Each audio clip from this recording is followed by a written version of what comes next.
All right, we are live. Welcome to the Fantasy Football Goon Google Hangout, live on YouTube.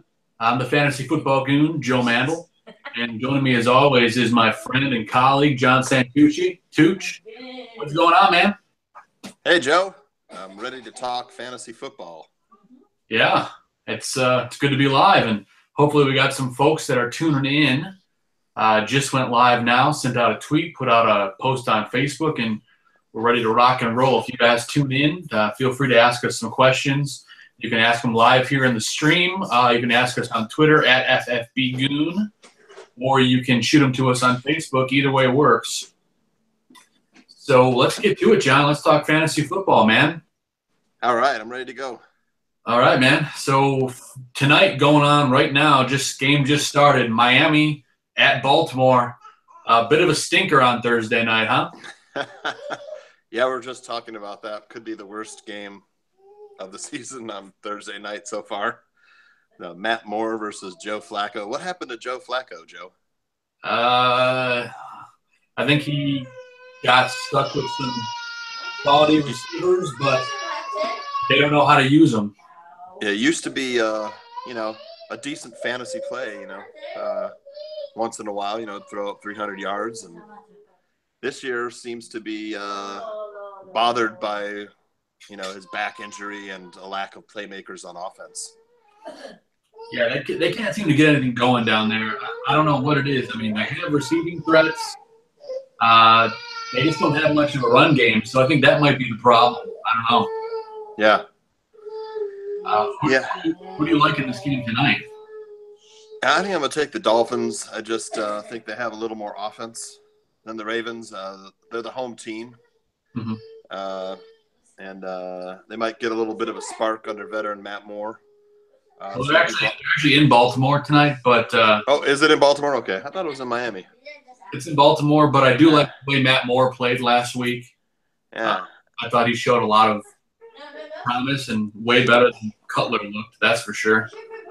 Yeah, and did bring them back on that final drive for the win against the Jets.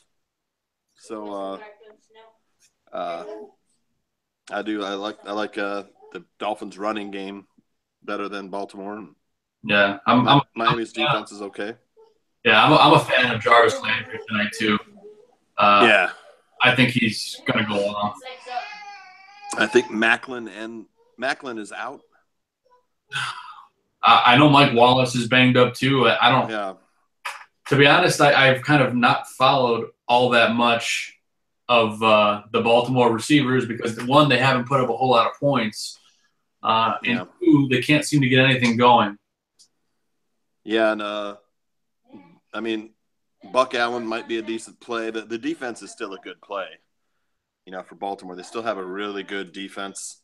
Justin Tucker, of course, is always a good play. Other than that, the only running back that, with it being a big bye week, with it being a big bye week, I think people might be forced into playing guys like Buck Allen.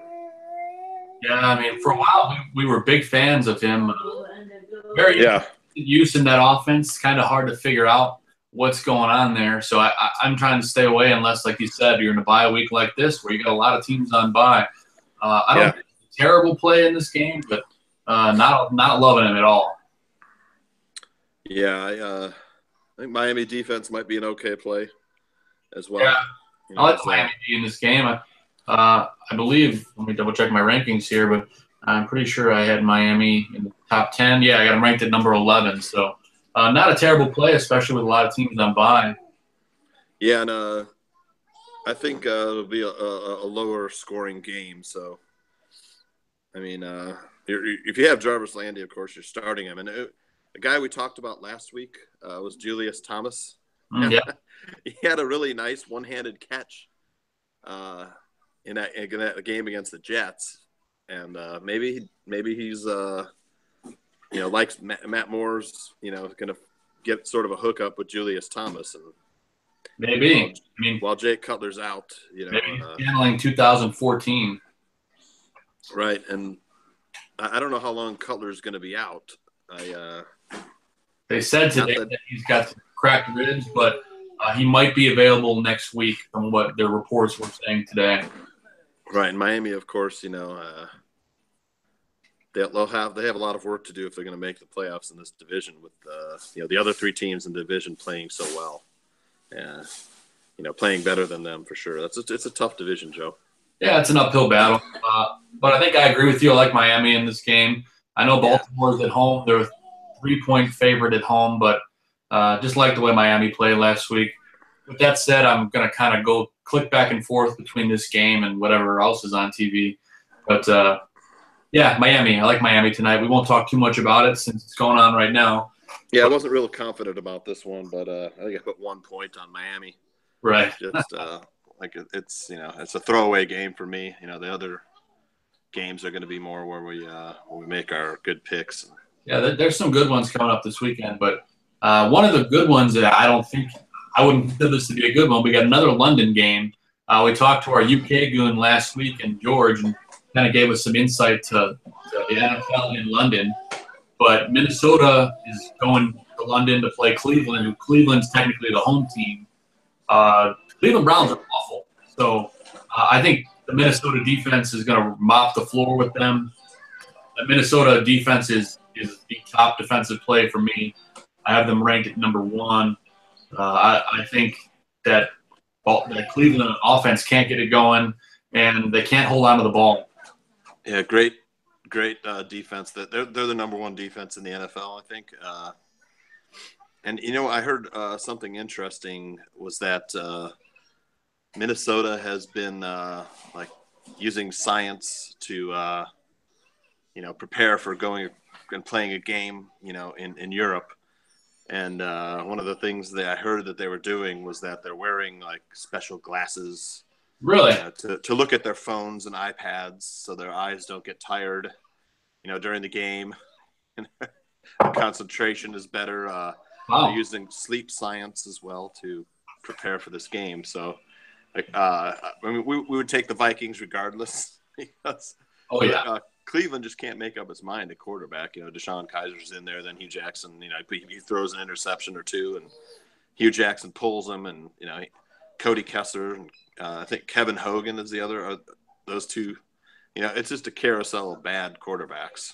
Yeah, it's bad. Kaiser and it's a mess over there. They throw interceptions like they're hotcakes, and let's be honest, that they can't get much going at all. Duke Johnson, Minnesota, number 1 rushing defense in the NFL. So I would stay away from Isaiah Crowell and Duke Johnson.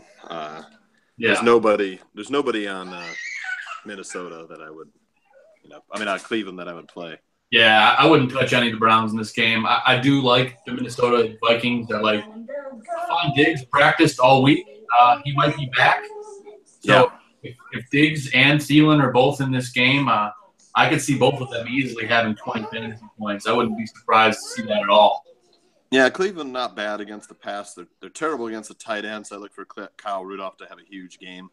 But Stephon Diggs, when he came back from injury last year, had a big game. So if you check game time, if he is ready to go, fire him up. Yeah, for sure. I pretty much like the playmakers on this Vikings offense this week. Like I said, I think Thielen finally goes off. We talked about it last week, and they did all right, but I think this is the week they finally go to town. I also like Jerick McKinnon a lot in this game. Really sneaky play against this terrible Browns defense. Look for McKinnon to have a real nice day out there. Trying to double-check to see where I ranked him. I ranked him relatively high. Jerick McKinnon, I have ranked at number 14. So I got him ranked inside the top 15 this week. Okay. I love what he's going to do here. I think he's going to get involved pretty heavily. Yeah, and Latavius Murray also looked really good last week. He looked fast, actually. I know. And I know if you watched some of that highlights or watched the game a little. He's starting to get healthy. So yeah, that first game when after when McKinnon had a big game. Latavius Murray was probably still feeling that ankle injury and wasn't really ready to roll until this past week, full strength or close to full strength. But, Murray is going to get all those goal line touches. So I also like Latavius Murray now from here out to, sort of have that same kind of pick up where he left off with the Raiders last year. We're at the halfway point of fantasy football season. Again, after 7 weeks, this is the second half of our season. Murray could, be in line for, 5 touchdowns from here out. Is he 5 or 6 touchdowns? Well, he's one injury away from being really fantasy relevant again. So yeah, let's keep an eye on that. Yeah. I said we both like the Vikings in this game, but we got to talk a little bit about the travel here. These teams have a long way to travel, and they are playing in unfamiliar territory. I think there's a lot to be said because every game we've seen so far this season out there in London's been a blowout. Last week as well. So, I think regardless if it's a good game or not, it'll be a blowout just because Cleveland's awful. But we saw last week, we saw Arizona get blown out. And, I don't know how these guys are going to perform. And it's kind of a question that has to be asked, especially when it comes to possibly having a franchise out there in London. They've talked about it. If we're going to get this quality of play out there, I don't know what you think, John, but I don't know what it is. But to me, I see a lack of quality play. Yeah, they haven't been good games. They've just been bad matchups. Unfortunately, we've had Saints and Dolphins, and Ravens, and Ravens and Jaguars. Yeah. And Cardinals and Rams, and in each of those games, one team really didn't show up to play. I think it's going to be the same this week. I think this is going to be like a 30-7 game. The folks making these schedules really got to start thinking about that because they're giving some pretty crappy games overseas, and I don't think that's how we want to promote the game across the world. At least not in my opinion. Yeah, hopefully maybe next year. This is the last London game, I think. Season. So, yeah. Yeah, that was a really interesting talk we had with George too. I really learned a lot about, what they do in the games and how people take to it and how different it is from over here, especially with gambling and really interesting. And then next year, hopefully, last week I think we all took the Cardinals, but it's interesting. It was interesting. I went back because I ended up winning our company confidence pool this week.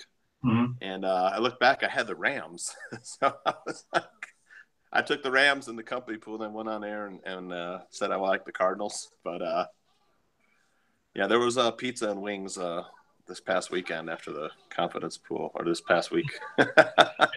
That'll work. And for those of you guys watching, don't forget, we did talk last week with George, our friend from the UK.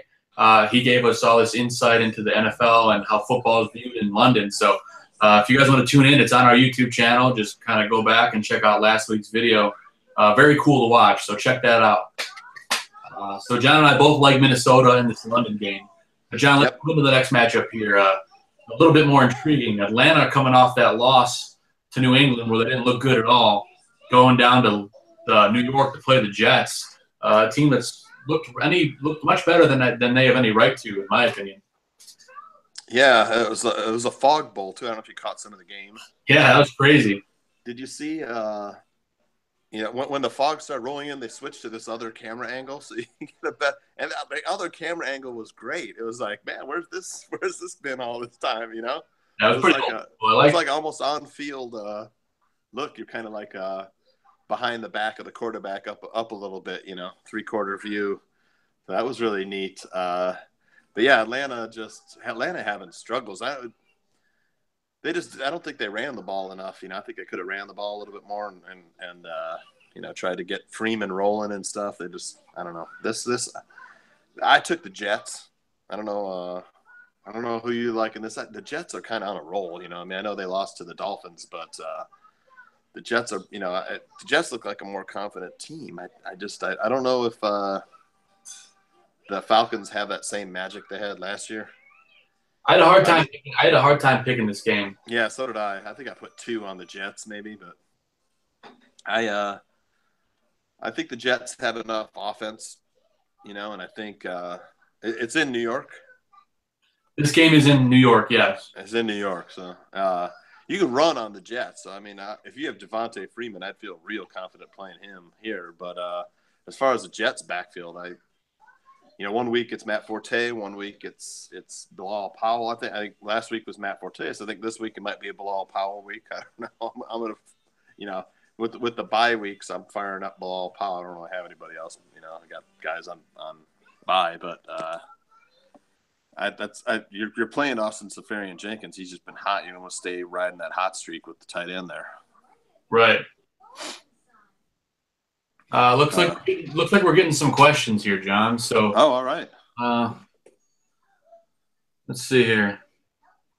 We have a live tweet question or a live chat question from Them Solos. Have Russell Wilson and Derek Carr in 12-man PPR. Should I drop Carr and grab Terrell Pryor for a spot play next week? I wouldn't. Terrell Pryor hasn't done anything this year. If I'd rather have Josh Doxson. I think he's going to have a really better second half of the season. Terrell Pryor just has really struggled in that Redskin offense, and Kirk Cousins, he really likes Chris Thompson and Josh Reed and Vernon Davis a lot better. I don't know if I still like Derek Carr. I know he's playing a little bit more conservative. I'd have to look at the rest of this. Let's see. Oakland is at Buffalo this week, and then Russell Wilson is at home, right, against I'm drawing a blank here. Wilson's at home against Houston. Against Houston, right. I'd rather play Russell Wilson. What do you think? I mean, he's asking us if we should drop Derek Carr. No, I wouldn't make that move. I don't think Terrell Pryor has shown any reason right now. Yeah, I mean, Terrell Pryor is kind of one of those guys you need to wait and see on. I wouldn't be surprised if Washington tries to trade him, before the trade deadline. Just, maybe after that. I just don't know. I can't believe he's available, first of all, but I guess people are starting to drop him. I mean, dude was a monster last year. He's a trade candidate right now, and I've heard a lot of whispers, and I've seen a lot of things on trade sites talking about him possibly involved in trade talks. One of the teams being our local Chicago Bears. Yeah, I have too. I think that'd be great for us. They're not using him right out there. I think it's pretty obvious. He's got the skill set, but he's also dropping a lot of balls too. So I don't know exactly how to handle that right now. All I know is I'm not playing him in fantasy. Right. I just think Josh Doxson has a little better skill set for that outside position in this Washington offense. I'd rather own him. I know I was with it being he did get picked up in our league, and I thought about making a move to claim him, but with it being bye week, I just couldn't drop any guys. I had too many. He did get picked up in our league. Yeah, and I don't know, Ted Ginn or Brandon Coleman, I think would be a better play, this week.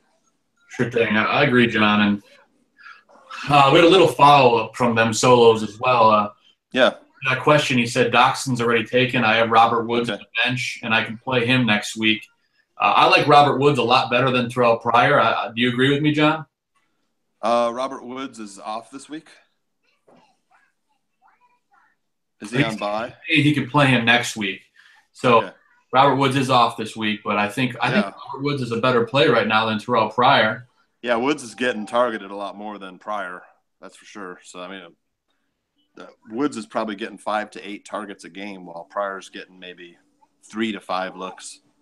The temptation is there because, Terrell Pryor could just be a ticking time bomb, but I don't know. I'm staying away for right now. I thought about making a move earlier in the season to acquire him, but I don't know. I would wait and see.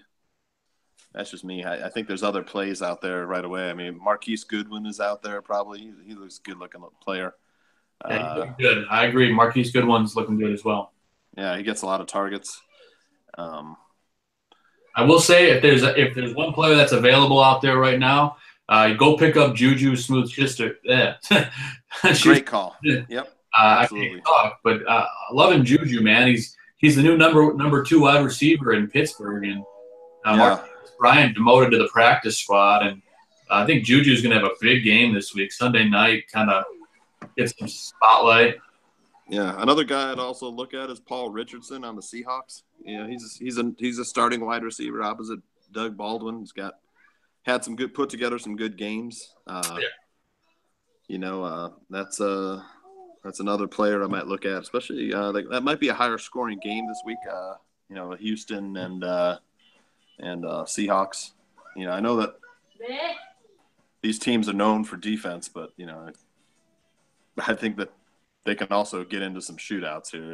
With Russell Wilson and Deshaun Watson running around out there making plays. But, I wouldn't be afraid to play Watson in Seattle. Yeah, I wouldn't be afraid to play Russell Wilson either. So.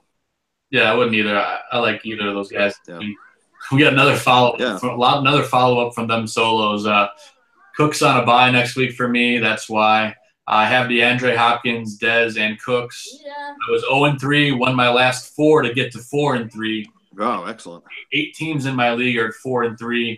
And then he followed up about Juju. He goes, my brother-in-law took Juju. Okay. Unfortunately, that's not an option for him. But I do say go with Woods next week. Yeah, I like Robert Woods. And I do too. Maybe another hot pickup off the wire next week. You never know what can happen week to week. But Pryor's just too risky right now. Yeah, I think so. If Kenny Stills is out there too, that might be a good pickup while Devontae Parker's out. Yeah, Kenny Stills just looked pretty good. Alan Hearns, also another good option. Yeah. I can't believe we're reading all these guys out that we think are better than Terrell Pryor after that year he had last year. Everyone expected him to go to this offense with Kirk Cousins and just put up monster numbers. I know you and I had talked about, him being up there, like kind of being like an Amari Cooper, Michael Crabtree type season. But I just don't know. I don't know what's wrong with him in Washington. Maybe he's got an injury. Maybe he doesn't understand the playbook. No confidence, drops. It could be. He's had a lot of drops, so maybe a change of scenery would be good for him. But for now, if you have him, don't drop him. But at the same time, I wouldn't pick him up. Yeah. But we finished talking about the Atlanta game. We were kind of wrapping that up before. You like the Jets. I like Atlanta just because I can't see them having 2 flat games in a row. I think it's a bit of a trap game because the Jets are starting to look good, but Atlanta was looking bad last week. But I think if you compare the team's talent on paper, it's not even close. So I think Atlanta takes this game pretty easily. Yeah, I'm gonna take the Jets. I don't know. I just think the Jets play in a tougher division, and I'm probably wrong because I think I'm not confident in either team. But Atlanta's got some problems. They're just this is a team that could be like 1-6, or 1-5. It just they've won. They've gotten lucky winning a couple games. They should have lost the game against the Bears. Mm-hmm. I don't think they're as good as we think they are unless they really have to turn it on. The defense. At the beginning of the season, I love this defense. Vic Beasley and Deion Jones and Alford and great secondary, Keanu Neal. You just thought, this was going to be a really good defense, coming in, playing Dan Quinn's system. They really just haven't, they haven't been as good as we thought they'd be. Jets, they're an okay defense. They're, neither team is going to excite anybody out there. I think both these teams are going to get left behind when playoff time comes around. I guess we'll see. Atlanta's not what we thought they were, but who knows? They might turn it on later. We're at halfway. What place is Atlanta in that division, anyways? I think are they in 4th or 3rd? They're in 4th, right? I think they're in 3rd. 3rd, okay. I'll have to double check on that, but Carolina's on top, right? New Orleans. Oh, Carolina had a big loss last week. Right. Kind of got smoked by our Bears. Didn't see that one coming. Right, and then the Bears defense is probably the number 3 in the NFL. So I mean they're good. I like you and I talked about this before. So they make a few teams look foolish, that defense. But so it's not sustainable. The Bears playing that way. I took the Saints this week against the Bears, but I mean they just can't. A defense cannot keep scoring touchdowns like that. No, not at all. It doesn't happen. So for sure. And just looked at right now, it looks like Atlanta sitting in 3rd place. Okay, so Tampa's in 4th, right? Yeah, Tampa's in 4th. New Orleans is in 1st. Carolina's in 2nd. So sure. Yeah, I mean, they're not they got to get a move on if they're going to win that division, and I just don't think they're going to catch up with the other teams. I think New Orleans is going to win that division. The New Orleans offense is good. Now they cleared up their backfield a little bit. Drew Brees has been like one of the least sacked quarterbacks. He's a savvy veteran. He might be the best quarterback in that division. They still have Michael Thomas and Ted Ginn Jr. starting to play really well. And their defense is starting to get after other quarterbacks. I think New Orleans is going to win this division. I mean, early signs point to that. So Atlanta needs to do some work. No doubt about it, man. No doubt. Yeah. So you got the Falcons. I got the Jets. We're on opposite sides of the coin again. It's been happening a lot lately, man. Yeah, I told you last week. I was like, I really want to take the Bears, against the Panthers. I think I put 1 on the Panthers. Didn't have enough confidence in the Bears, but I really wanted to take them. I just felt, their defense is really playing good. And I can't take them down to New Orleans. I think New Orleans will win this one. Bears will have to get really lucky to win that one. Yeah. I think so. What do you think? You took the Saints, right? Yeah. Yeah. I did too. Not even close for me, but right. Hey, that's okay. Yeah. We'll find out real quick, but I like the Bears. I mean, I like the Saints going against the Bears, especially New Orleans being at home. Yeah. Yep. On turf. It's a different. The Bears are a grass team. I don't think have we played any games on turf this year yet. The Bears? I don't think so. Oh, that's a good question. I don't know. I don't think they have. But just we could get a lot of nice follow-ups from them solos. Yeah. Tuning in, man. We appreciate it. Anytime. He wanted to let us know. Just wanted to say that someone traded me Mark Ingram for Willie Snead 3 weeks ago. So I think he did okay on that trade, huh? That's a great trade. I love that, man. Mark Ingram's going to have a good second half of the season. I kind of wish I owned him. I had a choice in the draft between him and Bilal Powell, and I thought, Powell had such a monster second half of last season. I ended up taking Bilal Powell. But both guys are basically the same player. Powell may have a little bit better long speed, but they're both basically the same player. Mark Ingram catches the ball real well too. Good on the goal line, and Powell catches the ball really good and good between the tackles. And then they're both kind of splitting time. Mark Ingram splitting time with Alvin Kamara now, but he'll get more touches now that Adrian Peterson's in Arizona. And then Bilal Powell, we'll see. I mean, he's in a timeshare too with 2 other guys. So yeah, it's a tough spot right now, and a lot of timeshares. But I think Mark Ingram is going to have a real nice second half. So I do too. Love that trade. So nice done. Yep. Now Bears are hard to run on, so he might not have that great of a game. It's more of an Alvin Kamara game, but I think Ingram will still do some damage catching the ball in the backfield. But I think New Orleans will still be able to put up some points on this Bears defense.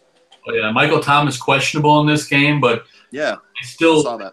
Still think he's going to play, and if he does play, I look for him to have a real big day against the Bears secondary.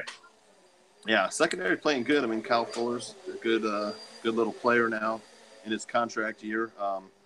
Brandon Coleman had a touchdown, and Ted Ginn had a big day. So Drew Brees really spreading the ball around out there. We've yet to see Kobe Fleener get involved in the past couple of weeks. Maybe this is a week he could get involved against the Bears. Of course, you're firing up Drew Brees if you have him. I think he'll still have an okay day.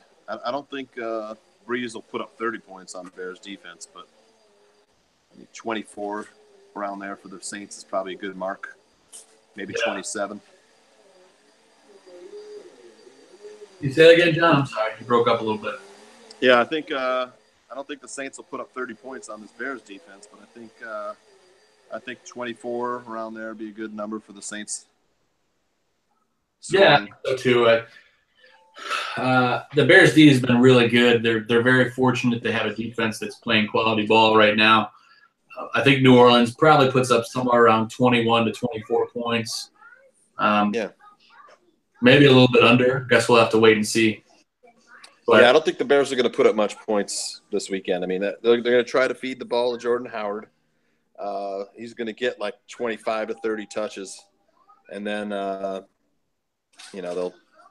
maybe some trick plays. I don't think they'll get much. I mean, New Orleans can run the passer, and they'll be on their home turf, speed on the rushing on the edge. So they'll look to rattle the kid. But I don't see the Bears putting up, more than 2 touchdowns.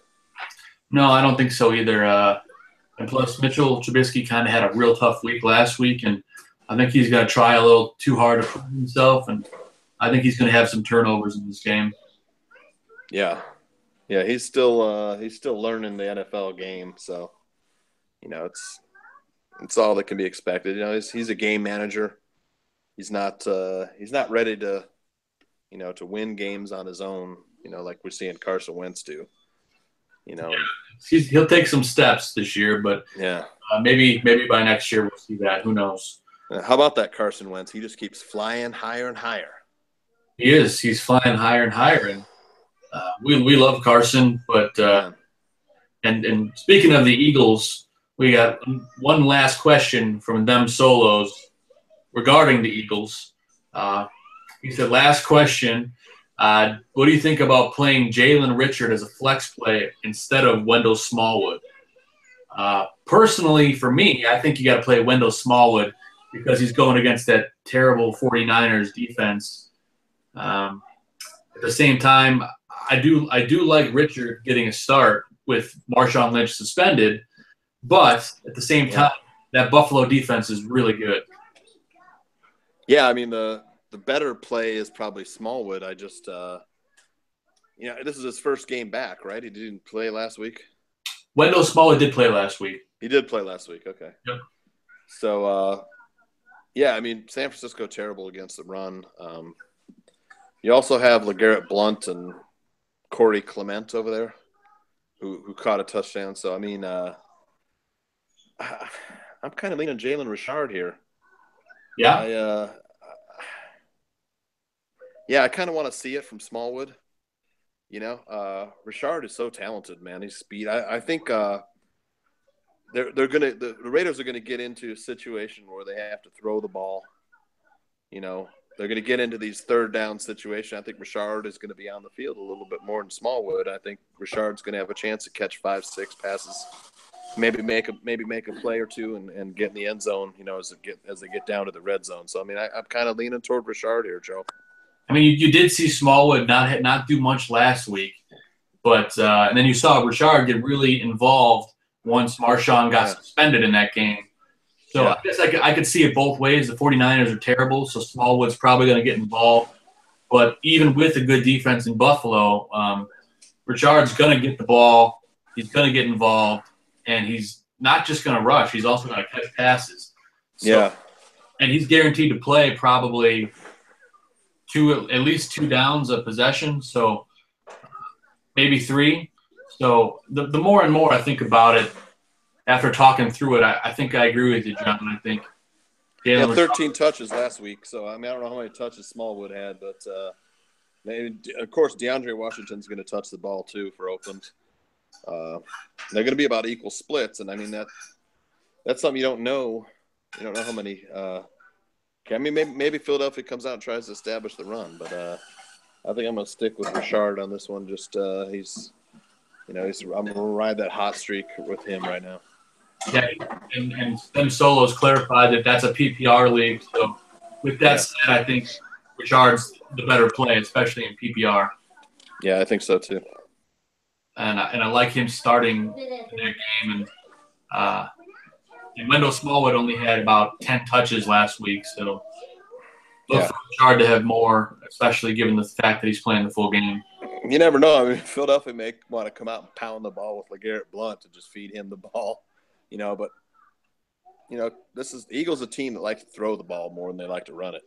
So, I mean, that's why I like Richard a little bit better. I think Richard's the kind of back that is going to get a little more action, especially against that tough Buffalo defense. It's just going to be one of those games where you might see Richard get, 30, 40 snaps, maybe 20 touches against, so.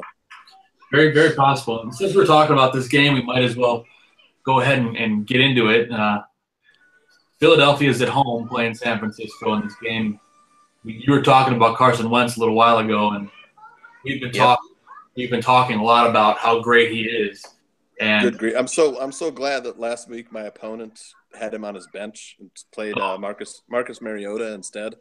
And that's the only reason I won is because Mariota only scored 8 points and Carson Wentz's 45 points were on the bench. So, man, that's brutal, man. I think I even talked. This is one of our coworkers. I even talked to him. I was like, "When are you gonna put Carson Wentz in your lap? The dude is awesome." He was like, "Yeah, I know, yeah, no." I mean, you and I have been talking about Carson Wentz for the past 3 weeks about how good he's been, how we totally missed him in the draft.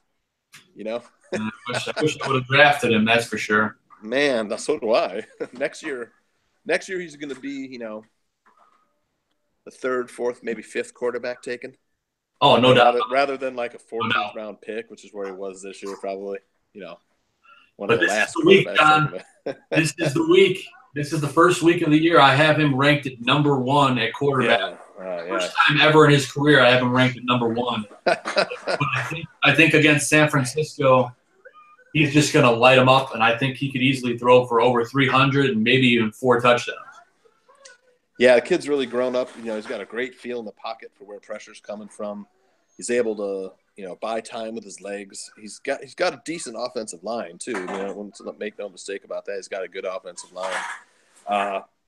If they, I'll say, Joe, if I know this year they don't have it this year, but I mean, you and I talk about Philadelphia probably the best team in the NFL right now.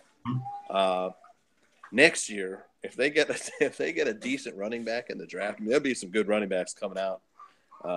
George talked about Saquon Barkley, Bo Scarborough's good, Adams on Notre Dame, and the Stanford kid.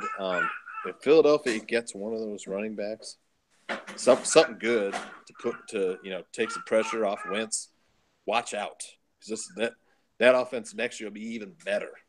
This year they've been really good. And Carson Wentz threw the ball more than any other quarterback in the league this year. I think Kirk Cousins is second. That's why I like that game Monday night to go on over. But boy, I can hear you. I just can't see you. Yeah, sorry. You okay? Yeah, let me. Yeah, go ahead. I don't know, figure out what my camera left, but. Hey, no big deal. You were talking about how good Wentz is and how good he's been passing the ball, and same thing you said about his tight end. Zach Ertz has been outrageously amazing. Ranked at number 1 again. I ranked him at number 1 at tight end. I love him this week. Love him this season. He was my guy going into all my drafts. I own him in every single league, and I know me and you talked about it before the draft in our draft prep segment. We talked about him to be a breakout guy, and he hasn't just broken out, John. He's taken this league by storm. Yeah, he's been great. He's the number 1 tight end this year. We talked about it pre-draft about how we were both going to target him. It came true. He's out there and he's been great. Number 1 tight end this season. No doubt about it. And there's a lot of quality options in that offense as well.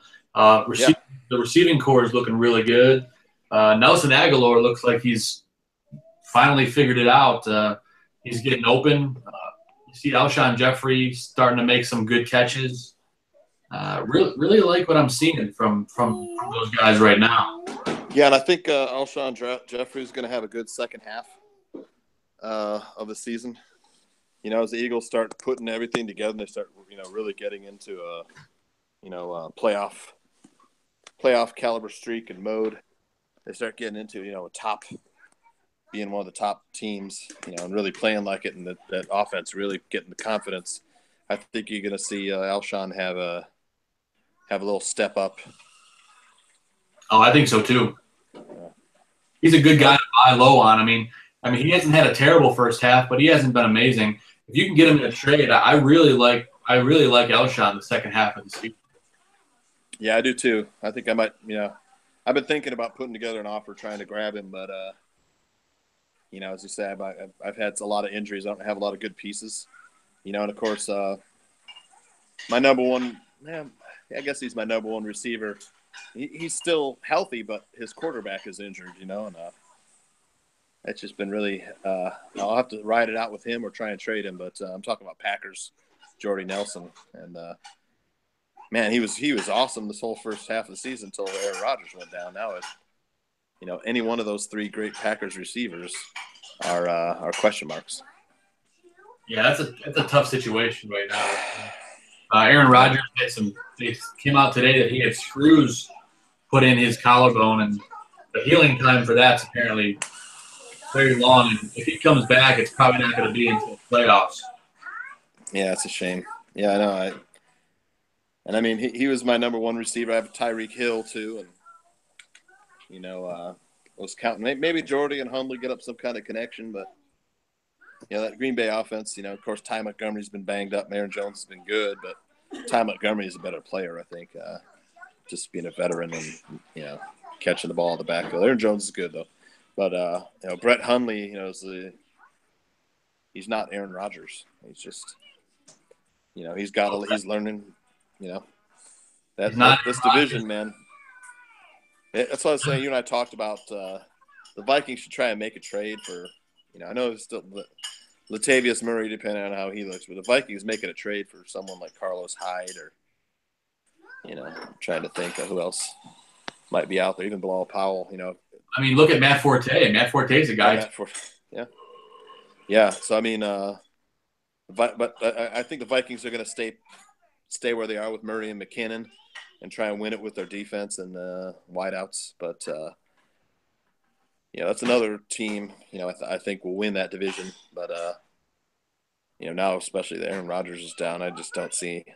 It's Minnesota's division to lose. Yeah, I think so too. Teddy Bridgewater's practicing again. He said he could be playing by week 12, maybe even earlier. That could be real intriguing, especially if he's available. You don't know what you're going to get with him. I don't know if he's the same player or not, but could be a risk. You're right. Up that team and how they play. Yeah, Minnesota. I don't know if they're gonna. I don't know if they're gonna let Case Keenum give. I don't know if they bench Case Keenum for him yet, but you never know. Depends how things go. Yeah. So what else we got? What other matchups we're talking about here? Yeah, let's get back in that. So I think it's we both like the Eagles. Yeah, no doubt. We both like Philly in this game. My lock of the week was the Eagles. That's a no-brainer.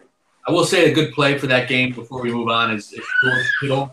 I like George Kittle, the tight end, going against that Philly defense. I think they're going to get focused on Pierre Garçon, and I think Kittle might get open and have a couple of nice plays. So he's stuck inside my top 10 this week. I like George Kittle. Yeah, my guy. Yeah, your favorite outside the top 10 tight end. Yeah. But this week he's in the top 10. Just barely, number 9. But anyway, let's go on to our next matchup. Carolina coming off a terrible loss to the Bears, going down to Tampa Bay to play the Buccaneers. Both teams kind of struggling right now. Someone's got to win.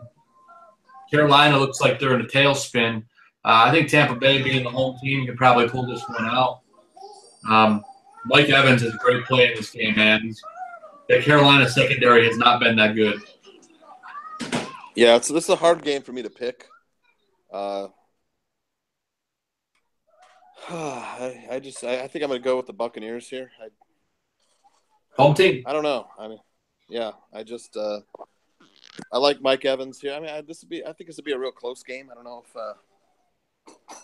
I mean, either team can be able to take. I mean, Buccaneers aren't really playing that well.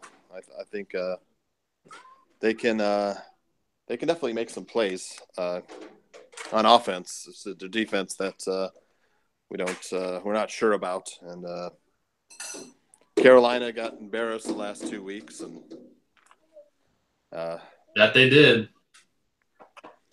yeah, I think I took Tampa Bay here. Just didn't put a lot on it. Yeah, I don't know. tough It's a game. hard game for me to decide. You know, I would start all my. I think this is a good game for fantasy. I think though this will be a higher scoring game. You know, as your studs make their plays. Mike Evans and Doug Martin and Christian McCaffrey and Benjamin and Funchess and Newton and Winston. We saw O.J. Howard make some plays last week. Yeah, he did. Yeah, I think this will be, one of those games. This is going to be a high score. I think it'll be like 35-31. I don't think there'll be a lot of defense played in this one. Yeah, I like whatever piece I can get of this game, to be honest with you. I think Jameis will have a nice bounce back. Yeah. Cam will probably have a nice bounce back. So, toss-up game, but play your studs, and it's one of those games that stick with your guys, and it'll pay off. Did you like the Panthers or Buccaneers? I took the Bucs just because they're at home. Okay. So did I, yeah. So I guess we'll see what happens, but tough one to pick. Yeah. Yep. Yeah, I agree. Next one's real intriguing game.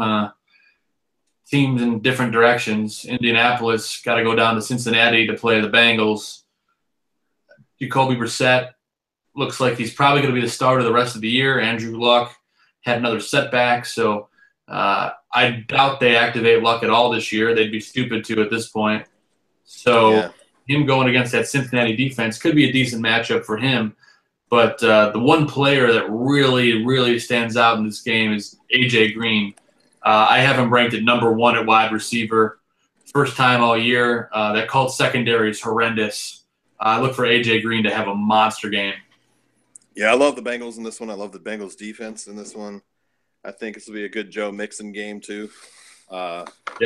Hopefully, Marvin Lewis, Joe Mixon, the best back on that team. Giovanni Bernard is also really productive. Marvin Lewis, for some reason, has been starting Jeremy Hill and getting nothing. I think he carried 4 times for 7 yards. This will be a good time to start Tyler Kroft. He showed up last week. Yeah, you and I talked about him last week. We did, and he scored. He said he's a guy to pick up, and sure enough, he scored a touchdown. Yeah. Yeah, I think I like that play. I think the Bengals defense here is a great play.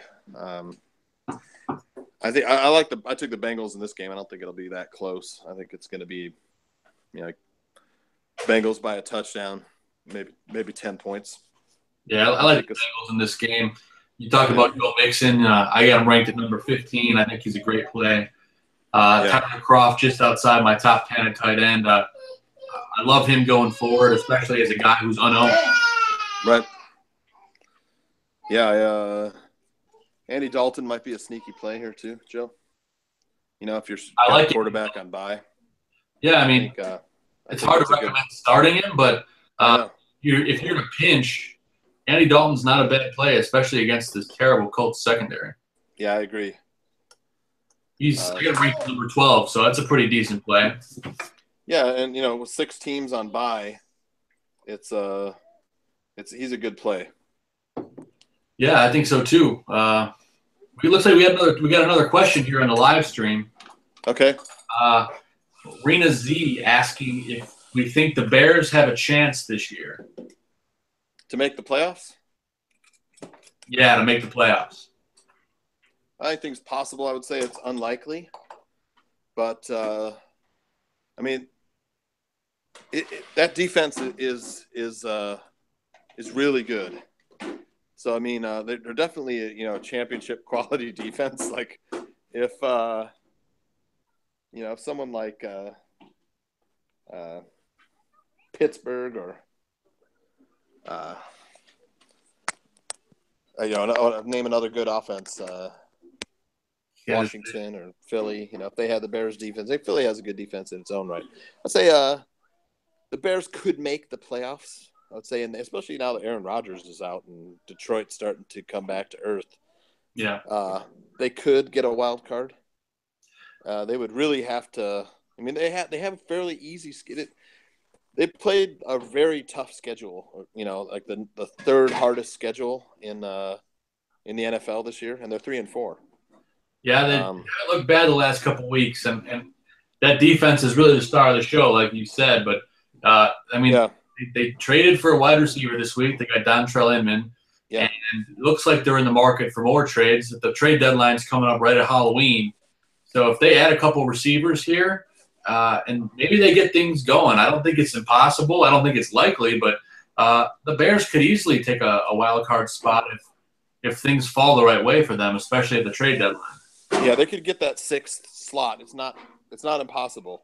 I mean, they have a really good running game if the offensive line stays healthy. Jordan Howard is really, he's really looked good these past 3-4 weeks. I mean, he's just really looked healthy. So I mean, obviously they're going to try and run the ball, control the clock, play tough defense, and then hopefully make a play here and there on offense and special teams. And for some reason, that's working this year. You and I said we probably wouldn't win 3 games all year. They already got 3 games. So I think the second half they're playing teams like San Francisco and Cincinnati.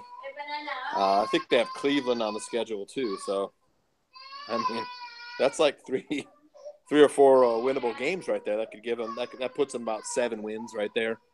If they still have to play Detroit twice. They got one more game with the Packers and with the Vikings. So they could probably win 2 more games out of those 4 and they get to 9-7, which is possibly. So yeah, I think the Bears could make the playoffs at the 6th slot. Yeah, I'd be interested to see what happens there. As a Chicago fan, it gives you hope for the future. So if nothing else, you got some exciting stuff to watch. Yeah, they have an easy schedule, so anything is possible. Yeah, but we just got done talking about the Indianapolis-Cincinnati game. Mm-hmm. Let's move on to what I think is my game of the week. You got the Chargers going into New England to play the Patriots. That Chargers team looks fantastic right now.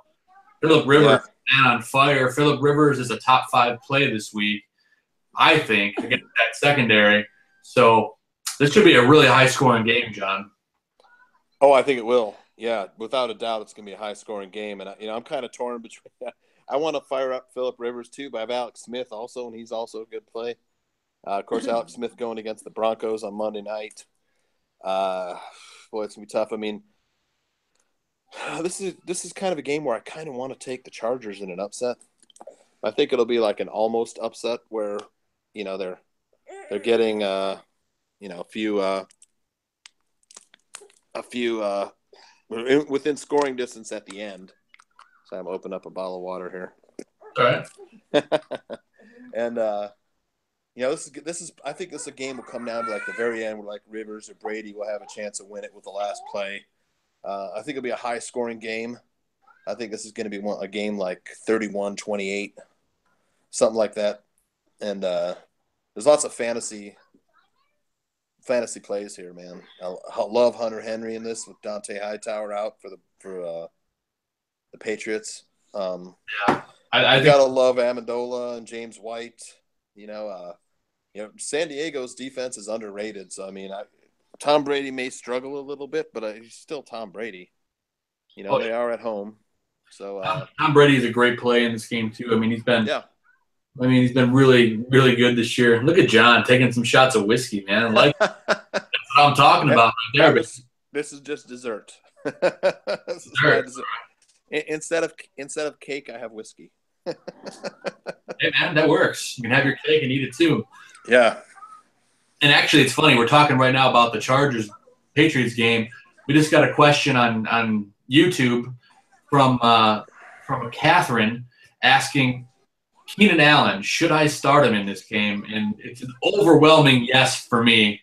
Oh, yeah. He's a top 5 play this week against that terrible New England secondary. I think Keenan Allen could be the #1 point scorer this week if the dominoes fall the right way. Yeah, I mean, this is a game where you're starting. You want to like get a piece of like all the players that you can in this game.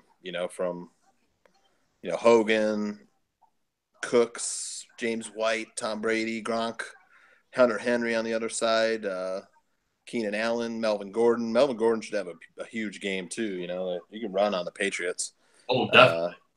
Yeah, and you can pass on. I mean, the Patriots are the worst defense in the league. I think they're dead last, or if not, they're in the bottom 3.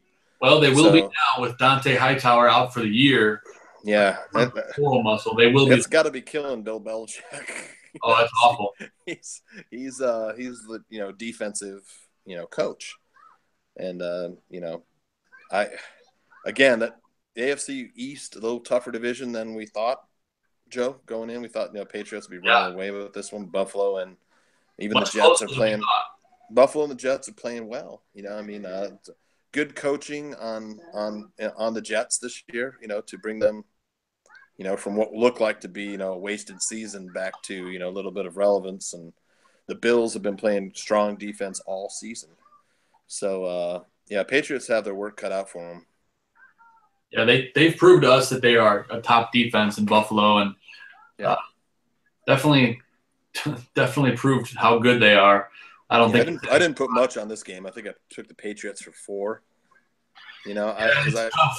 San Diego I think has a really good chance to win this game. I took San Diego, John.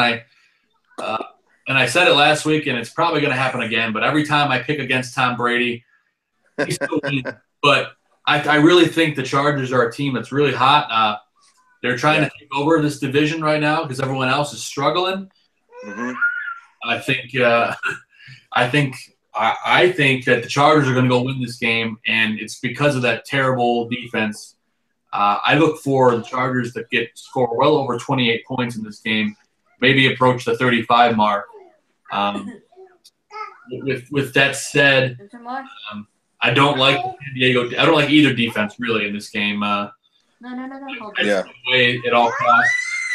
They're going to be able to pressure Tom Brady, and that's what worries me is that good San Diego pressure on the quarterback with Joey Bosa and Melvin Ingram, and San Diego does have a good secondary, so it's not out of the realm of possibility that they could steal this game. And I talked I think last week about how 3 of San Diego's losses were by 3 points or less, so they're in almost all their games. We liked them at the beginning of the season as a wild card possibility or even winning that division. We just didn't expect the Chiefs to be as good as they were, or as good as they have been. Yeah. But yeah, I mean that division still, San Diego still has all 4 teams have a chance to win that division. Obviously Kansas City's in the driver's seat, but if it's a good second half run, the Chargers could be right there. Yeah, I think so too. Looks like the peanut's saying hi. Has Hunter Henry retired Antonio Gates? Yeah, I think Antonio Gates is done. This has got to be his last year. I would be surprised if it wasn't. Hunter Henry finally put him in his place. I mean, Antonio had his time in the sun, time to ride off into the sunset, maybe with a Super Bowl, but you never know. I don't think they can win the Super Bowl, but you never know. If they get hot at the right time, it's very possible. You look for Hunter Henry to have a good second half of the season? Love Hunter Henry the second half of the season. Yeah, I do too. I think he's a great play the rest of the every week he plays the rest of the way. Like him a lot. So this game is going to be fun. Can't wait to watch it. Danny, we're on opposite sides of the coin again, I think. Here, you got the Chargers, I got the Patriots. Yeah, opposite sides of the coin. I'm not real confident in the Patriots either, though. I think they're beatable at home. This was a hard game for me to pick. It was for me too. I just like the way the Chargers are playing right now. We'll have to wait and see, but like all the offensive weapons in this game, Melvin Gordon's top 5 play. I don't really like any of the New England running backs. I think James White's probably the best guy to pick if you have to pick somebody. I think James White will be involved in this game, but it's hard to pick a running back in that system. I do think that Brandon Cooks and all of the receivers, I think Gronk at tight end and Chris Hogan and Amendola all get involved. Yeah. I like Cooks the best out of those guys just because I think he could have some deep plays in this game. I'd like to see that finally happen. But, yeah, I do too. He really flashed last week too. Yeah, looked really fast and really good with his routes. So yeah, I think Cooks would be my play if I had him. I mean Hogan and Amendola are also decent plays, but I think Cooks has the higher ceiling this week. agreed 100%. And like I said earlier, I think Keenan Allen's the best play in this game. I look for him to have a huge day here. So yeah, you got to start him. We got another question here. Reno with another question. Asking us who we think the best running back in the league is right now. What do you think, John? Wow, man. I got to say Le'Veon Bell. Same. I agree. Le'Veon Bell, no doubt about it. Best all-around back in the league. Yep. Guys using his legs. He's taking guys with him. He's getting yards after the catch. Yep. Making great catches out of that backfield. Yeah. And he's got a good pass offense to work with too. So I'm going to give the title to Bell just because of his stiff arm, where he stiff-armed Dre Kirkpatrick right to the ground. That was nasty, man. He right in the face and boom, get out of my way. That was on every highlight show. I feel bad for Kirkpatrick, but man, that was that you see how strong Le'Veon Bell is, man. Oh yeah. Yeah, he's good. And then I'd say, it was hard for me because Leonard Fournette has been incredible. I talked about him last week with George, but yeah, Le'Veon Bell's still the king. I think Leonard Fournette's, the rookie of the year back. But yeah, Le'Veon Bell turned out to be the better pick of the David Johnson Le'Veon Bell call at the beginning of the year. Without even if an injury, I think Le'Veon Bell might have had the better season this year, even with just because Arizona has struggled so much. David Johnson would have had a decent year, but I think Le'Veon Bell, would have had a better year this year. Yeah, I think so too. And if I had to pick a second back in the league, I know you said Fournette, but for me, the number 2 back in the league right now is Kareem Hunt. He has been, especially for a rookie, we have 2 rookies in the conversation. But for me, he's been the MVP of the league this far. Because Alex Smith has been great, but if they don't have that run game, if they don't have that run game in Kansas City, I don't know if Alex Smith's playing as good as he is. Yeah. I don't think they're having as good a season as the other teams have really had to respect the run in Kansas City. And then they have to respect the deep ball with Tyreek Hill. And then you got to watch the middle with Travis Kelce. So they can hurt you on all 3 levels, and that's why Kansas City's offense has been really successful this year. Now, they still don't have anybody opposite Tyreek Hill. Albert Wilson has been okay. They lost Chris Conley, and then after that, it's just been a couple guys. But, Kansas City's still, I think, the favorite to win that division. Yeah, I think so too. We'll have to wait and see, but I think they're finally starting to put it back together again after some teams have some film on them. But Kareem Hunt's having a great year. But we'll move into the next game here. We just talked about the New England game. We're on opposite sides of the coin there, but real interesting game. We got Oakland going down to Buffalo to play the Buffalo Bills. This is a tough game for me, John. Oakland coming off that amazing game last Thursday night, to come back and beat whoever the heck they beat. I can't remember who they beat last week. Who the heck did they play last week? They beat on the last play of the game. Was that Kansas City last week? That was Kansas City, yeah. I think I lost you. You froze a little bit, but I can talk to myself a little bit here. So anyone who's listening, this game I really like Oakland. I don't know why. They just have a hot streak going right now. I know Buffalo's defense is really good, but I think Derek Carr got a hot hand right now. and that defense in Oakland's finally playing all right. So I'm interested to see what happens there. The Buffalo defense is great too. I think they're also a good play. But like in the Oakland offense, Marshawn Lynch suspended for this game, so Jalen Richard getting the start. But I'd like him as a good flex play this week. We had a question about that earlier. But also really, really like Amari Cooper in this game. He showed last week that a good defense doesn't have to slow him down. Finally getting back in the game here. Looks like John might be joining us again. John, we have you back? Nope, that's okay. He'll join us at some point here. But my pick in this game is Oakland. I think they can go into Buffalo and win the game here. So interested to see what happens. Oh, we got another question here on the live stream. Question from Papa Lapababi. How do you think the Patriots will do this year? Well, so far their defense is pretty terrible.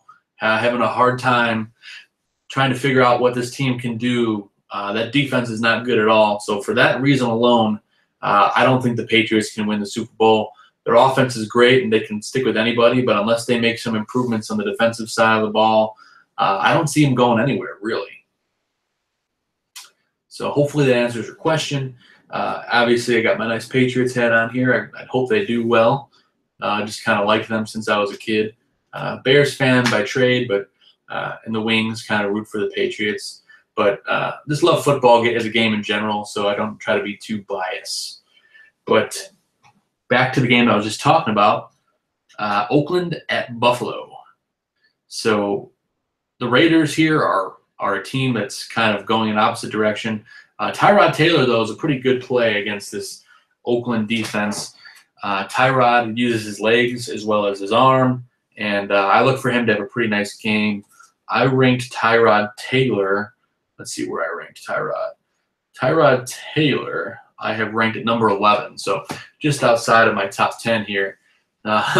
Interested to see what happens the rest of the way with him. But I'm back. There he is. I was plugged in. I just died. Even though I'm plugged in, Google Hangouts takes a lot of juice. Hey, that's all right. I just talked to myself for a little while. All right. So hopefully, I just finished talking with myself about Oakland and Buffalo. I like Tyrod Taylor in this game as a really good play just outside of the top 10. That Oakland defense isn't playing so hot, but the offense is finally starting to turn it around. Sure. Who do you like in this game? Who'd you pick? I took Oakland. I took Buffalo. Buffalo just finds a way to win. I mean, Oakland's got the better offense, and I think Tyrod and Shady are going to make enough plays to get this game. The defense will keep the scoring down. I think it'll be real close. Again, I like Buffalo at home, and Oakland having to travel, being a little bit banged up. But either team, I'm not very confident in this pick, but I like Buffalo's chances. Yeah, we're opposite sides of the fence. I know the trend lately. So you won the pool last week. Maybe I'll win it this week. Yeah. Yep. So I'm interested to see how this game turns out. It should be a fun one to watch. Yeah. Khalil Mack should probably get after Tyrod Taylor in this game. But yeah, I do too. I think it's going to be a fun one. We got a couple questions while you were gone. Okay. Actually, we got 3. I answered one. Someone asked, Lapapo B asked, how do you think the Patriots will do this year? My consensus was that their offense is great, but their defense is terrible. So for that reason, I don't expect them to win the Super Bowl. I do think that they will make it to the playoffs, but unless they make some trades on defense, I don't see them going anywhere. Yeah, I still like them to win that division just because they've been there for so long and they have great coaches. They still have Tom Brady. Mm-hmm. And, the defense has been a letdown this year. They're, a bit of misjudge of talent there by the staff of New England. But I think that division will come down to New England and probably Buffalo, although the Jets are outside chance to win that game. I still like New England to get into the playoffs. I think so too. I think they make the playoffs pretty easily, but I just don't think they have the talent to win that division. Yeah. Yeah, I think a team like Kansas City, we'll see. What'll be a good test, Joe? Will be San Diego game. If New England, wins against San Diego, fairly handily, we'll know that they're healthy enough to go, into the playoffs a game or two, maybe even to an AFC Championship. Yeah. I mean, nothing's impossible. It's a halfway point of the season. Yeah. It's a good segue into our next question here. We got another question from Catherine asking, which teams do you think will make the playoffs this year, or is it too early to tell? I will say that the division leaders right now, currently the Vikings, Eagles, Saints, Rams, Steelers, Patriots, Titans, and Chiefs all lead their divisions right now. And I think it's a pretty safe bet that all those teams probably make the playoffs. But who do you think could be some of the wild card teams, John? Well, I think the Titans are the pretenders over there. I like Jacksonville to come out of that division as the champ. The Steelers, for sure, are definitely going to be in there. I don't think any other teams from the AFC North will be in the playoffs. I think Oakland and either San Diego or Denver are going to, climb into one of those wild card spots. Again, at New England, we like. Buffalo has a chance to become a wild card or even take that division. But I think the divisions as they stand right now, NFC, the Eagles are the best team in the NFC, maybe in the NFL. Yeah, they're looking like the best team in football right now. I like the Eagles. If I have to pick a Super Bowl champion right now, I'm picking the Eagles. Yeah, I am too. If I had to pick a Super Bowl champion, I'd take the Eagles. I think the Chiefs are a really good team. They just are having a little bit of a rough patch here right now. I could see an Eagles-Chiefs game. Some teams I would watch out for. I think the Saints could be dangerous. I just I don't think they've shown us how good they could be yet. Obviously, I still like Minnesota's defense, and we talked about how even the Bears could make the playoff. But the thing that's going to hurt the Bears is, they're too one-dimensional, being basically a running team and a defensive team. So they would need to, find some offense on the air game. Dallas, of course, is still out there. You know how I feel about the Rams. I like the Rams to win that division now. I think Seattle will give them a little bit of a fight, but the Rams are definitely the best team in the NFC West. Yeah, I think so too, man. I think the Rams are a playoff team. They could be real sneaky when they get in because they're the kind of team that if that defense is firing on all cylinders, they can find every way to beat you. Like the Rams, I still think the Eagles are probably going to win the Super Bowl, at least right now, unless some drastic injuries happen. If Carson Wentz goes down, that's a huge injury. You just have to hopefully he stays healthy for them. But if I had to pick a Super Bowl right now, I would say it'd be the Eagles and either the Chiefs or the Steelers. A Steelers-Eagles Super Bowl, all Pennsylvania, would be kind of cool. That'd be really cool. It's very possible. Really is. Yeah, very possible. Very possible. I think the Steelers have some work to do on defense, but their offense is still good. I mean, the Eagles, though, are definitely the class of the NFL, and the Chiefs also very good. I think so, too. And you got to watch out for Jacksonville, man. I know their offense, they still have Blake Bortles at quarterback, and that's a shame. But that defense is really good, Joe, on Jacksonville. Could you see them trading for a quarterback, maybe like Eli Manning? Yeah, that's been talked about. And, it wouldn't be a bad idea, in my opinion, to trade for somebody before the trade deadline, see who they can get. It's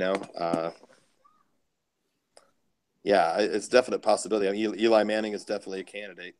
I'm trying to think of who else would be out there. I don't think the Cardinals are giving up anybody, and Carson Palmer's hurt anyway, so Yeah, nobody wants Mike Glennon.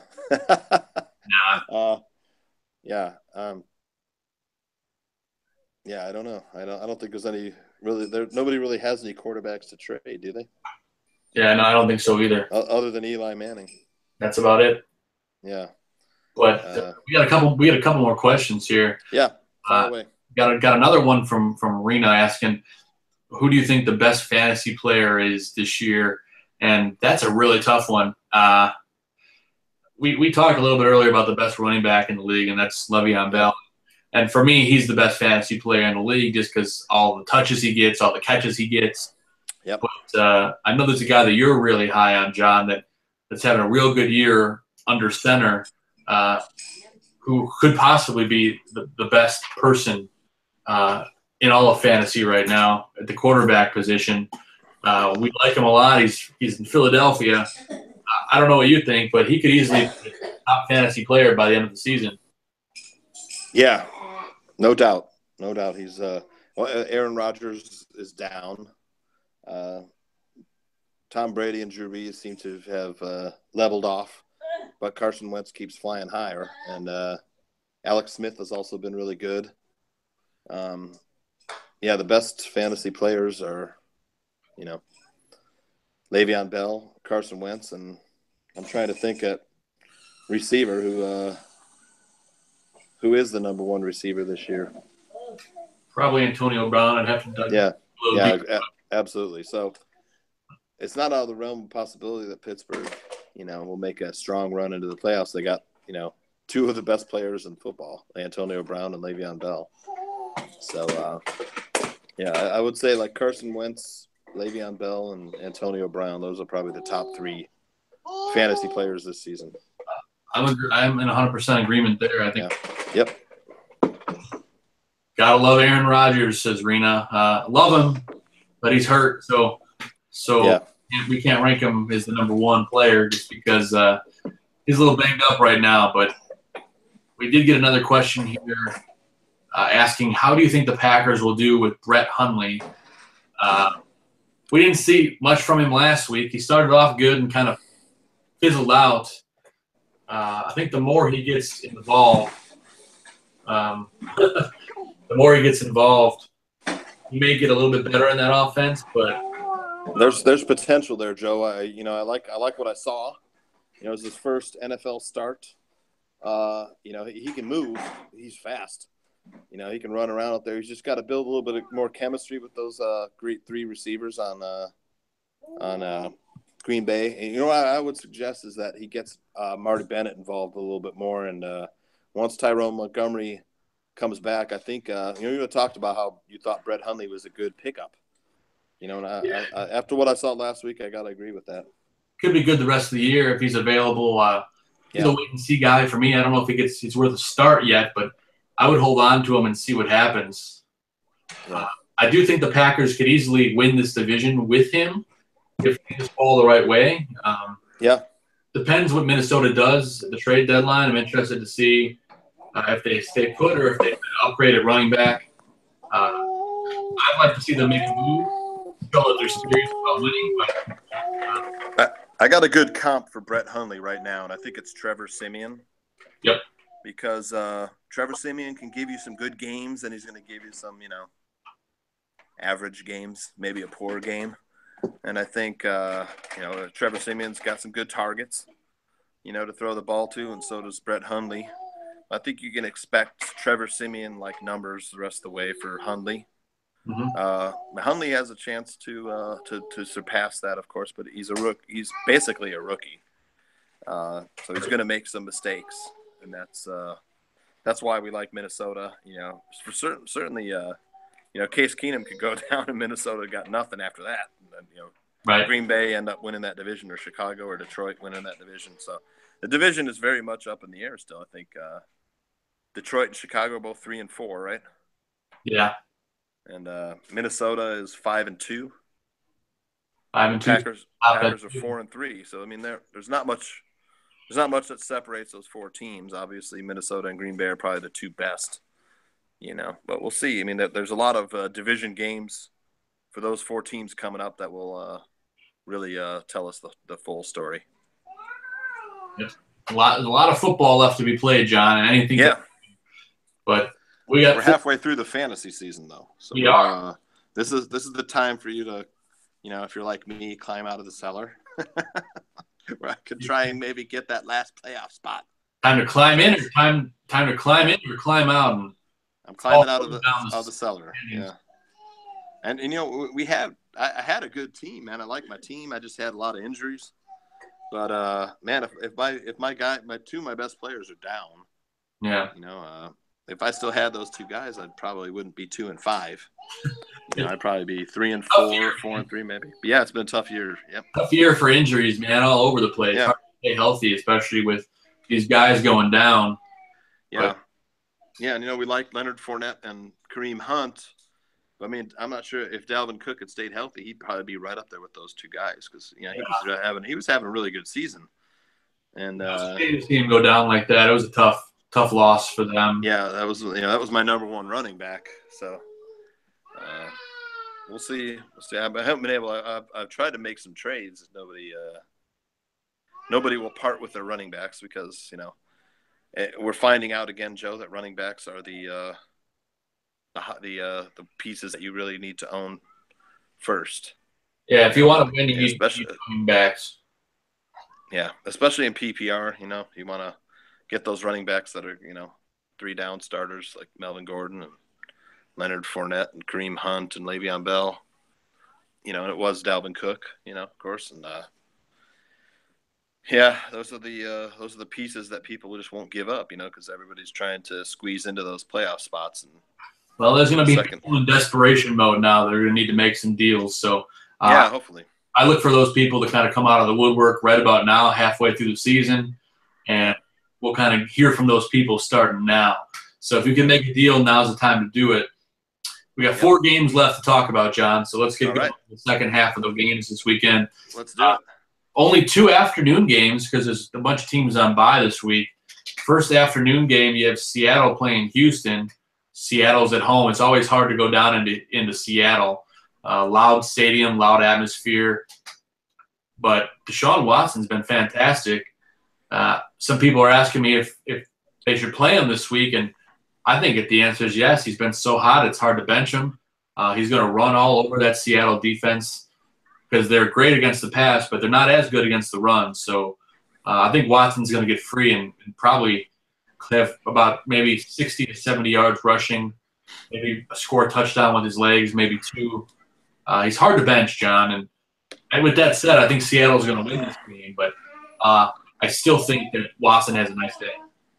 I do too. I think you said exactly what I would say, and that's I think the first half is going to be a little bit low scoring as these two teams try to feel each other out, defensively, and I think that both quarterbacks will make plays in spite of playing against good defenses, and that's they'll make plays with their legs. They'll make Deshaun Watson. I got no problem starting against Seattle. I just think he's going to make some mistakes, probably going to throw a couple of interceptions, but he might run for 100 yards. He might have a rushing touchdown and a touchdown or 2 through the air. So I think he's easily going to score 20 points. Yeah, Russell Wilson too. I think both quarterbacks in this game are probably top 10 or close to it, like both guys. Yeah, I'm not afraid to fire up either of them in this game. No, me either. And Doug Baldwin's still playing great, and he's consistently a top 10 wide receiver. I don't know if I thought that going into the year, but he's a top quality guy. He gets open. He makes catches. He doesn't drop the ball that much. Doug Baldwin, for me, is probably the MVP of that Seattle team right now. Yeah, I mean, he's a guy that I never would even – I mean, I didn't target him. I just never think of him as being really good, even though he is, and the numbers show it every year.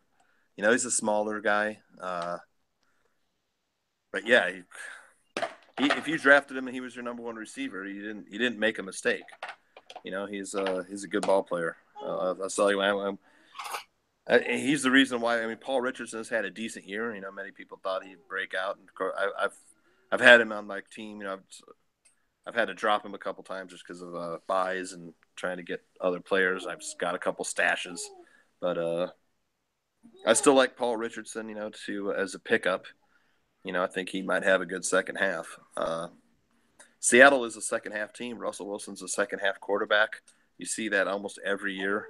Russell Wilson starts slow. And then the second half of the season, he's putting up these great games, 100 yards rushing, 300 yards passing. That's what I'm looking for Russell Wilson. I don't know if it'll happen this week, but it's going to happen soon. So it's just that, the Seattle running game's a little bit schizophrenic. I still think Rawls is the guy to own there. He is the guy to own, and yeah. he's looking better every week. But they still keep throwing Lacey in there, and he's getting his carries, and it's a little frustrating for someone watching games because Lacey's not really doing much with the ball right now. I have a hard time supporting any of the running backs on the team. It's hard for me to push for any of those guys. They're always outside my top 20, and they'll probably continue to be until somebody proves otherwise. Yeah, I think Rawls is going to have a few. You may get like 3, 4, 5 games out of him. It'd be pretty decent starts. I think they still play San Francisco one more time, so that'd be a good time to roll Rawls out there. They might even have San Francisco twice. Have they played? I think they played each other once. Mm-hmm. But Rawls. I think once Rawls gets healthy, he's going to be. CJ Prosise tried to come back last week, got injured again. He's just never healthy. He's a great player, probably the most talented running back on that Seattle team. Just can't stay healthy. So I like Thomas Rawls the rest of the way.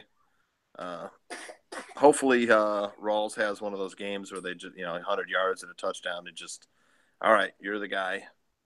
Pete Carroll rolls him out there the rest of the season. So. Yeah, I think it's probably his team the rest of the way. Yeah, I do too. More experienced, and he looks like he's finally getting healthy. On the Houston side of the ball, the Houston defense, both defenses are probably worth a play. Houston is just outside my top 12. I think they're 13 or something on my list. Okay. But on the Houston side of the ball, DeAndre Hopkins is a guy that everyone really likes, and he's playing great this year. But I can't say that he's going to be a great play against the Seattle secondary. I think Lamar Miller and Deshaun Watson kind of take this game over. Foreman might get some carries too in this game, so I would stay away from the wide receivers. I know if you have Hopkins, you're going to start him, but I would get your expectations in check because I don't expect much out of him here. Yeah, I'm okay with Hopkins. Hopkins is a guy that's really hard to cover. So I know Richard Sherman and him will be battling all day, but I wouldn't be afraid to start him. I think he's good for 5 catches, maybe 60 yards, 70 yards, and maybe has a chance to get in the end zone. So I wouldn't be afraid to fire up Hopkins, but I like I said, the first half I think you might see like a 6-3 game, or 10-7 game, and then the second half maybe we'll get up. A little more scoring where it gets up to where it should be, which is around, 27-24 or something like that, or 30-27. I think the second half you'll see a little bit more scoring in this game. Yeah, it's going to be a tight game. I like Seattle in this game. They're at home. I took Seattle too. Hard for me to pick against them, but still I think this will be a better game than it looks like on paper. I think it'll be a good one. Next game we have the second afternoon game, only 2 of them. I have Dallas going down to Washington to play the Redskins. Dallas coming off a dominating performance last week against the 49ers. Zeke Elliott was just a machine. I think he had 40-something fantasy points, whatever it was, ridiculous. This is going to be a good game for fantasy. I think both of these teams are going to put up a lot of points. And I think Zeke Elliott will continue to go on tour of scoring 40 burgers. He might have a 40-burger this week. He looked great last week. And is this in Washington or in Dallas? It's in Washington. It's in Washington. I took the Cowboys. I just think that Cowboys are playing pretty good right now. I think it'll be close, but I just like the Cowboys better in this game for some reason. Something tells me, Zeke Elliott and Witten and Dez Bryant and Dak Prescott are making enough plays to win this one. Washington, they're okay. I mean, they don't. They're just missing something. They don't really have a running game. Yeah, Chris Thompson's not even a running back; he's a wide receiver. So their defense is. We said their defense has been good, but they've lost some. They've had some injuries on defense. So Dallas's defense has been disappointing, but I took the Cowboys in this one, Joe. So did I. It's hard for me to pick against them right now because they're looking good. Dak looked fantastic last week too. Yeah. As Brian's starting to look good. I mean, they're finally putting all the pieces together. So I look for Dallas to build on that. I think it'll be a little bit closer than we think. I think Dallas probably wins by, I'll say a touchdown in this game. I think it'll be closer than we think, but I think there's going to be a lot of offense and not too much defense. So with that said, I wouldn't touch either defense here, but look for Dallas to win this game and kind of keep building on that run game. It's going to be a fun one to watch. Yeah, I love Dak Prescott in this game. I think he's a good start. Roll him out there. I think Jason Witten is a good play if you're looking for a tight end. Yep. I think he's going to have a bunch of catches. Of course, really saw Jordan Reed show up last week. If he's healthy, just keep riding that hot streak with Jordan Reed. I think that's really the only guy that Kirk Cousins is looking for first, right out the bat. And then second, he's looking for Chris Thompson. That's kind of why Terrell Pryor's been invisible. Again, the number one wideout, I think, for the rest of the year going out is going to be Doxson. He's the kind of this is a guy that hasn't been healthy the first part of his career. This year looks pretty healthy. He's a taller receiver. He's more of a red zone wide receiver.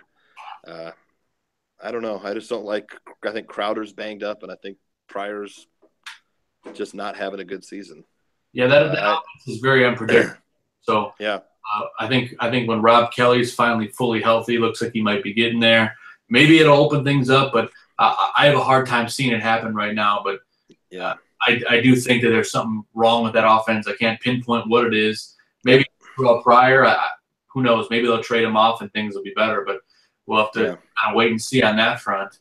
But I think this is the game where Washington kind of fades and fizzles out the rest of the season. This is their slide game where they start to slide out the rest of the season. And I think that's a shame because they had a lot of potential at the beginning of the season. I just think defensive injuries and inconsistency on offense and no running game, and that's going to put Philadelphia and Dallas in the in better position for the playoffs for this rest of the season. Yeah, that'll do it, and we'll see for sure on Sunday afternoon. But Dallas is definitely a team to be reckoned with now. They're getting on fire, and we've been waiting to see that for a while. Another team that looks like they've had a fire lit under them is Pittsburgh. They're going to go down on Sunday night to Detroit. I look for the Pittsburgh Steelers to build on their performance last week against that good Detroit defense, but I think that offense is too good in Pittsburgh.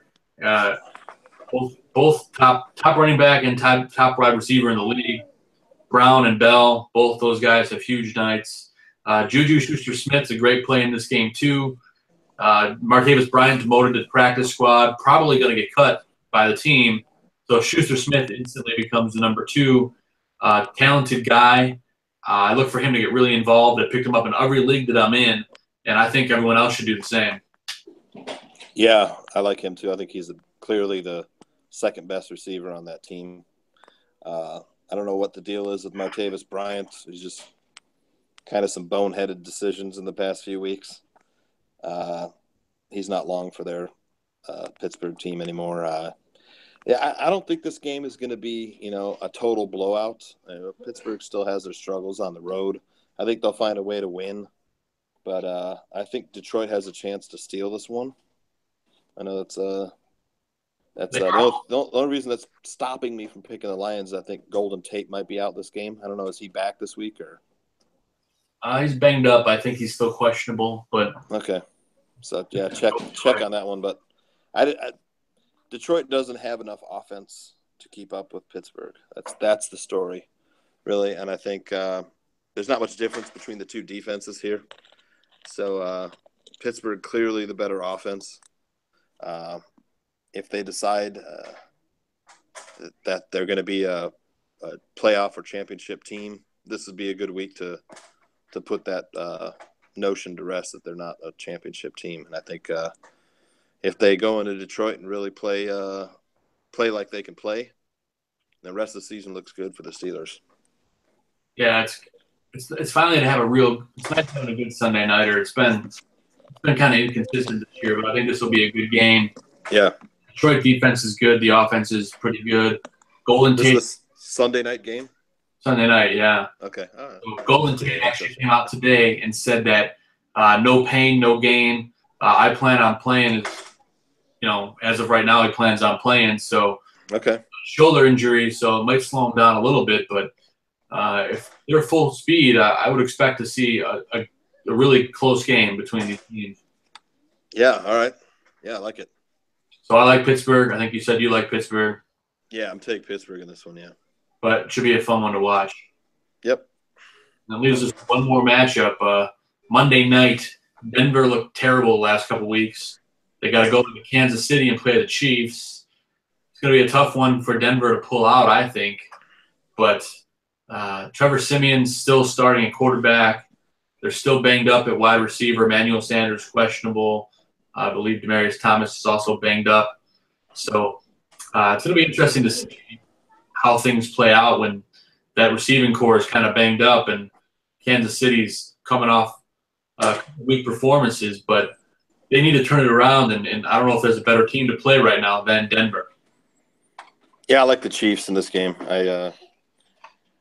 Denver's too banged up. Their defense is going to give Kansas City some trouble, but they don't have enough offense to stick with Kansas City. I mean, this is going to be probably a lower scoring game. Mm-hmm. You can't sit Kareem Hunt, Travis Kelce, or Tyreek Hill. No way. You're still going to fire those guys up because let's say, Denver got shut out last week. They lost 21-0. Did they? They get shut out last week at San Diego. Yeah. I think they got shut out. So it's that defense can't play the whole game. If the offense is going 3 and out. I look for Kansas City to have like a 5 to 10 minute advantage in time of possession, and I think that'll be that'll be the difference that Kansas City needs to put that game away. They're at home. Arrowhead's a tough place to play. It's a bitter rivalry.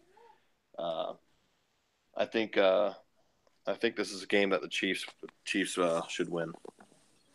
Yeah, it's a game too that I think both defenses are maybe the prime pretty good plays on the defensive side of the ball, like both of these teams.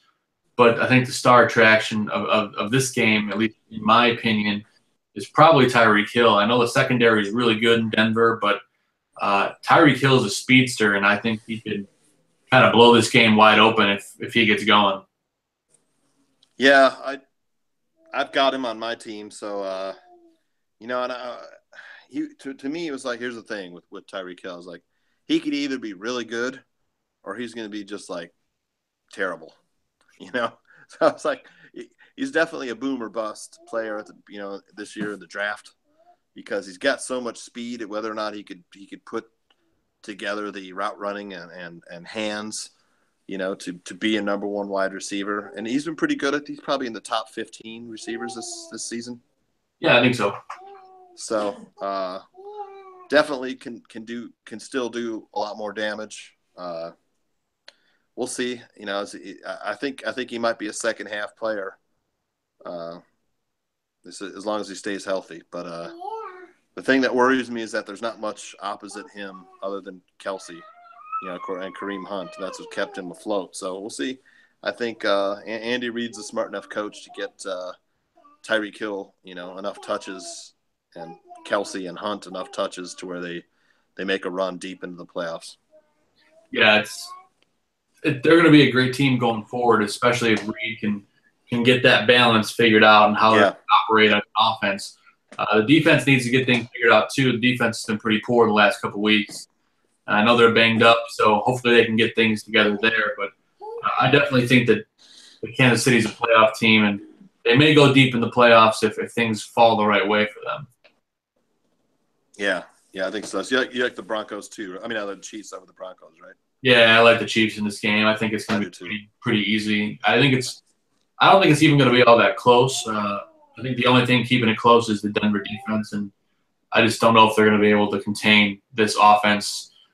I don't imagine I imagine that defense for Denver will be on the field quite a bit in this game. That's what I think as well. I don't think Denver offense can put up enough to stay with the Chiefs.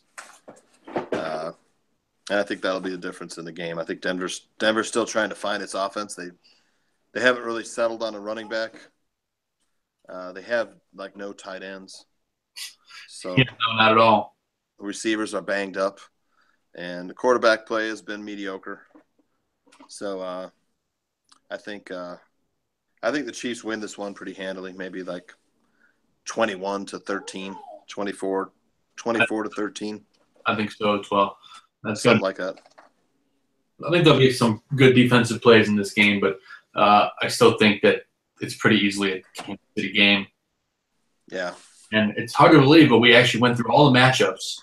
Not that many games this week because you got, I think, 6 teams on bye or something like that, 5 or 6 teams. So with that said, we got through everything. We have one more question here, Catherine, with another question. All right. Yeah. How many seasons do you think Aaron Rodgers has left with the Packers? If he keeps having injuries like this, it could be shorter than we think. But if he can get that to heal correctly, I could see him playing for at least 3 or 4 more years.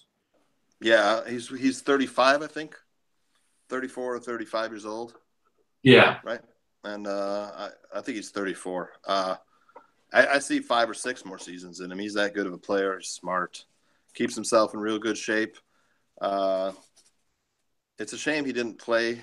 He's stuck behind Brett Favre. So I mean that might keep him, from hitting a lot of those records in the record book. Like Peyton Manning. Peyton Manning started as a rookie, and then Aaron Rodgers sat for 3-4 years. So Aaron Rodgers is 33, by the way. Is he 33? Okay, so I was around there, but yeah, I'd say he's got 5-6 years left. So he'll be back and he'll be fine next year. Yeah, I hope he finishes his career as a Packer because he's been a pleasure to watch, and especially playing in the Bears division. Even as a Bear fan, I still love everything that Aaron Rodgers stands for, and it's kind of a bummer he's not on our team. But what are you going to do? Oh yeah. I mean, I wish he was the Bears quarterback. We'd probably be going deep in the playoffs this year if he was. But you think Dontrell Inman will be a good pickup? I mean, he's got some great film. He's easily the best receiver on the Bears right now. I'm not sure what that means exactly, but he's pretty good. He's an upgrade for us for sure, and I'd like to see them make some more moves for wide receivers. Yeah, who he reminds me of is Cameron Meredith. He's basically the same player. They're about the same size. They're both really good at the double move. They're not super fast. I think Inman might be a little faster than Meredith, but both guys have a knack for getting open. I don't think Inman will play too much this week, although the Bears will wish that he could. And trying to keep up with Drew Brees and the Saints. I think if he does come in, he might make a couple plays. I don't think this is his week though. I think you might have to look for 2 or 3 weeks down the road where he might be, become a good target for Mitch Trubisky. But it's gonna take some time to get that chemistry going. But yeah. I think next year he'll be a real intriguing option alongside Meredith. So you got to keep on your radar, especially when you're looking for people towards the end of the season when you need a player to kind of fill in. I mean, he could pick up the playbook relatively quickly. We'll have to see. But yeah, how about second half of the season as we head into the second half of the season? Second half guys to watch for the Goon.